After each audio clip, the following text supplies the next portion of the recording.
G'day, eh? IMSA prepares to head north of the border for their annual trip to Canadian Tire Motorsports Park, aka Mosport. Who's on the grid, what's going to be racing, and will the chaos that emerged at the Glen come with IMSA across the border?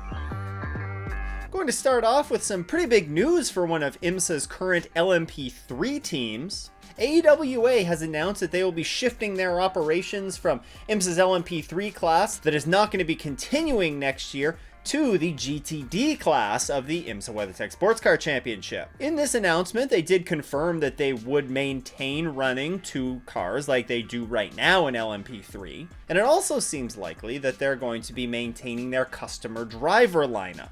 However, that is of course not confirmed, and it's also not confirmed or was not indicated who the pro drivers might be to join them in the car. It has also not been announced yet what manufacturer they're going to be aligned with, but we can maybe get some hints based off of who they previously have worked with. They used to compete in the Michelin Pilot Challenge in the GS class with GT4 machinery. And when they competed in that class, they raced the McLaren, they raced the Porsche, and interestingly, they raced the Mustang. Now I say interestingly on the Mustang because Multimatic, the company that's going to be manufacturing the car for Ford, they are headquartered in Toronto. AWA also is located in Toronto.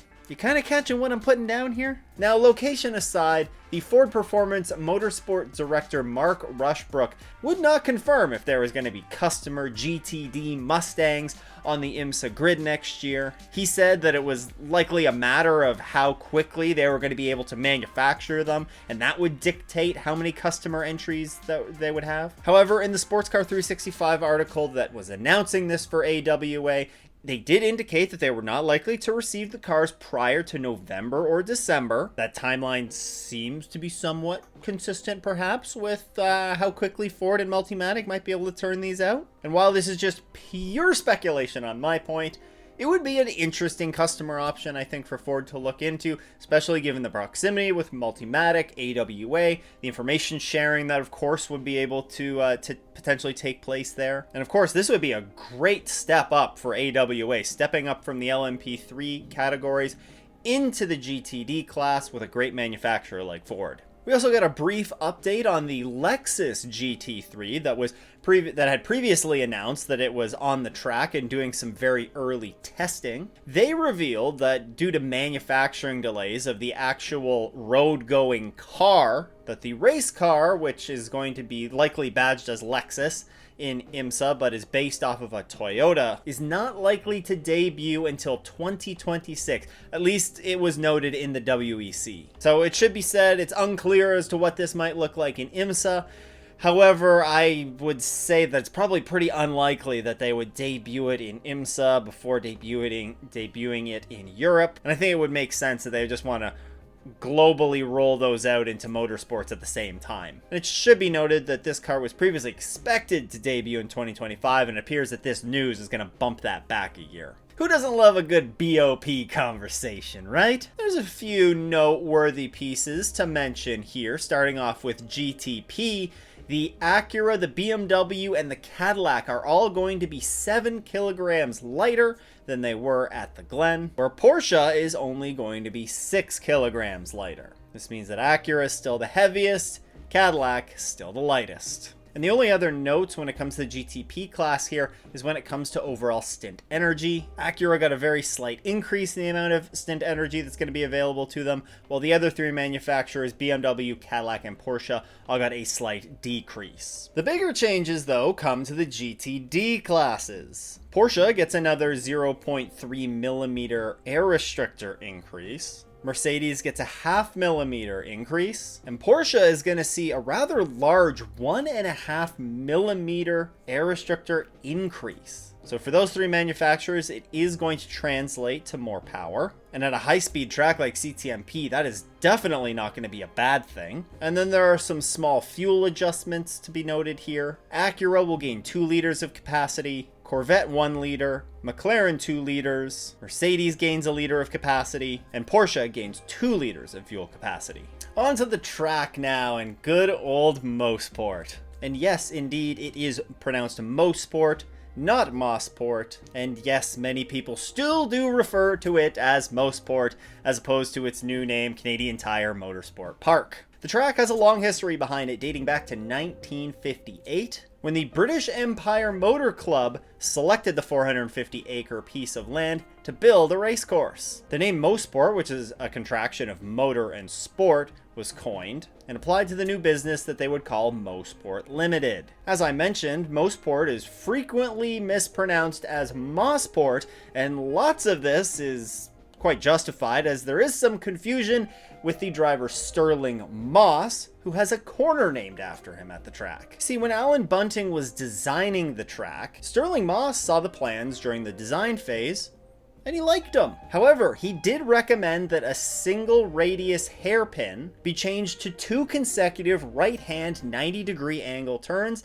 that would lead onto the long back straight. In fact, Moss was convinced that this would be a much more difficult and challenging corner for the drivers, as well as provide a much better viewing experience for the fans. As a result, turns 5A and 5B, as they're officially known as, are referred to as Moss Corner. In May of 1961, the 3.9 kilometer or 2.4 mile track with its 10 corners was ready for racing. And since then, it's seen some repave, some, paved runoff added, but there's really been absolutely no major reconfigurations to this track. And since it's been built, it's hosted just about every major form of North American motorsport, as well as many worldwide motorsports as well. From IndyCar to Formula One, Can-Am racing, motorcycle racing, as well as NASCAR have been run at the track. And since IMSA started coming here in 1982, it has been a driver favorite, and there are many drivers on the grid who are quite vocal that this is their favorite track that they attend on the calendar. Mopar might be a favorite track, but it is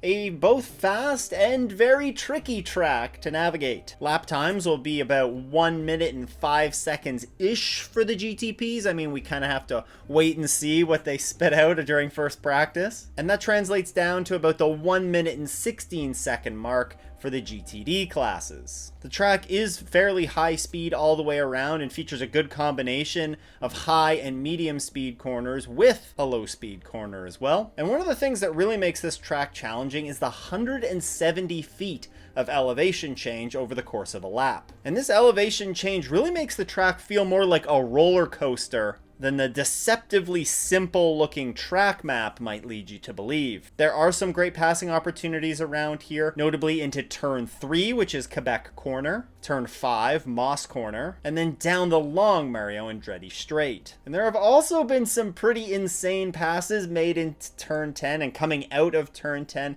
mostly in some of the NASCAR series, but you will see the occasional dive into turn 10 as well. And the grid that we're going to see is quite healthy this year. It's up 7 entries from where it was last year to a total of 34. And this is actually a return to the pre-COVID grid sizes for the track. Only 4 classes will be competing this weekend, with 9 cars in the GTP category, 6 in LMP3, 5 in GTD Pro, and a nice healthy 14-car GTD grid. 123 laps were turned by the victorious 0-1 Chip Ganassi Racing Cadillac of Sebastian Bourdais and Renger van de Zandar last year. And you might recall the final stint of that race between Renger van de Zandar and the number 60, I believe it was Tom Blomqvist that was in the car at that time. Just a great battle right down to the end of the race. Other winners were Colin Braun and John Bennett in the Core Autosport LMP3. In GTD Pro was the hometown team of Pfaff Motorsports with Mathieu Jaminet and Matt Campbell behind the wheel. And finally in GTD, it was the number 27 Heart of Racing Aston Martin with Maxime Martin and Canadian Romain DeAngelis behind the wheel. Unlike the turbulent weather that we saw at the Glen, this weekend's weather looks to be quite a bit better, with temperatures ranging from the 24 to 27 degrees Celsius or 76 to 80 degrees Fahrenheit range. It looks to be overall a sunny weekend, maybe a chance of some clouds here and there, and maybe the occasional spotted shower here and there, but nothing close to what we had at the Glen. As always though, I recommend you check out Racecast Weather. They're going to keep you updated with the race week forecast for you. I'll link to their Twitter account in the show notes. Now look, it's my home race, and being a complete homer, I am only going to pick Canadians or Canadian teams to win this weekend. So, in GTP... Shoot, okay, maybe I haven't fully thought this through. Okay, they might not be Canadian, but they did win here last year. The number 01 Cadillac Racing entry of Renger van der Zande and Sebastian Bourdais, I'm picking them to repeat this year. As I mentioned, Renger put in an absolute flyer of a stint at the end of the race last year. It kind of seems like that Cadillac might be suited to a track like CTMP. LMP2, of course, is not here this weekend. They have the weekend off, so we're going to jump to the LMP3 class. And man, oh man, there is a ton of Canadian representation in this class. We must have some, like, good dental colleges or something around. But in LMP3, Avenue Motorsports is going to feature a pair of Canadians in Anton Como and George Stakos. Junior 3 Racing is going to have Garrett Grist in their lineup, and Canadian team AWA will have Anthony Mantella in their lineup. However, I am going to go with the number 13 AWA Duquesne of Ore Fadane and Matt Bell to take the class win here. Fadane has been very steadily improving in that car. With it being his home race as well, I think he can turn up the dial just a bit. And I think if they can keep pace with the number 74 Riley, who kind of seems to be in a class all of their own this year, then I think that they're going to have a pretty darn good shot of taking a hometown victory. Now, there's only one realistic option for me in GTD Pro, and that's the number 9 Pfaff Motorsports Porsche. They don't have any Canadian drivers in the lineup, but the iconic Canadian team is sure to have plenty of fan support this weekend. They're also going to be sporting a freaking beautiful one-off livery from Dakin's Design. Like, this thing is seriously beautiful, and I also believe that Toronto Motorsports, who does Pfaff's merch, is going to have some special merch at the track for this one-off livery. And I'm going to link to you some more photos of this beautiful car in the show notes. GTD also sees a number of Canadians in the field, such as Misha Goldberg in the number 78 Forte Racing, powered by US Racetronics Lamborghini, Mikael Grenier in the Team Korthoff Mercedes, but I'm going to be turning to the number 27 Heart of Racing Aston Martin, featuring Marco Sorensen and Canadian Roman DeAngelis, to take back-to-back wins in class. What do you think of my homer picks, though? Let me know who you're going to be rooting for in the comments below. Running through the point standings in GTP, it's the number 31 Wheel and Engineering Cadillac with 1,602 points. They have a 64-point advantage on the number 25 BMW Team RLL entry. In LMP3, the number 74 Riley Motorsports Ligier has 730 points. That's a 124-point advantage over the number 17 AWA Duquesne. In GTD Pro, it's the number 14 Vassar Sullivan Lexus, who has 1,795 points. That is 113 points ahead of the number 79 WeatherTech Racing Mercedes. And in GTD, it's the number 1 Paul Miller Racing BMW with 1,592 points. That is 104 points ahead of the number 12 Vassar Sullivan Lexus. Well, the WeatherTech Championship is not going to be the only racing on track this weekend. The VP Racing Fuel Sports Car Challenge returns with a very healthy 28 entries this weekend. It will see 16 entries in the GSX class, which races GT4 machinery, and 12 entries in LMP3. There are also a couple of Canadians in this class that I want to call out. They are Jonathan Woolridge and Antonio Serravalle. Michelin Pilot Challenge also returns with 35 entries on the grid. There are going to be 24 GS entries that run GT4 spec machinery, and 11 TCR entries. And man, oh man, if you want to cheer for a home track win in the Michelin Pilot Challenge, there are tons of options for you to pick from. You're going to have George Stakos, Parker Thompson, Daniel Morad, Michael DeMeo, Thomas Collingwood, Kyle Marcelli, and an all-Canadian entry of Jesse Lazar and Alex Filsinger. And that's just on the GS entry list. While in TCR, you have, of course, last year's winners, Mark Wilkins and Robert Wickens, albeit they aren't racing in the same car again this year. They are competing in separate entries. But then you also have Denis Dupont and Carl Whitmer. So tons of options for a hometown victor. There darn well better be one Canadian at least on the podium, I would hope. There's also quite a few races that are slated to take place this weekend, starting with the VP Racing Fuel Sports Car Challenge on Saturday. Race 1 for them goes at 11:35 a.m. Eastern Time, and that's going to be able to be viewed on IMSA TV or Peacock. It's going to be followed up at 12:40 p.m. for IMSA WeatherTech Sports Car Championship qualifying. And to end out Saturday's running at 3:55 p.m. Eastern Time on IMSA TV and Peacock, it is going to be the Michelin Pilot Challenge taking to the track for the Canadian Tire Motorsport Park 120.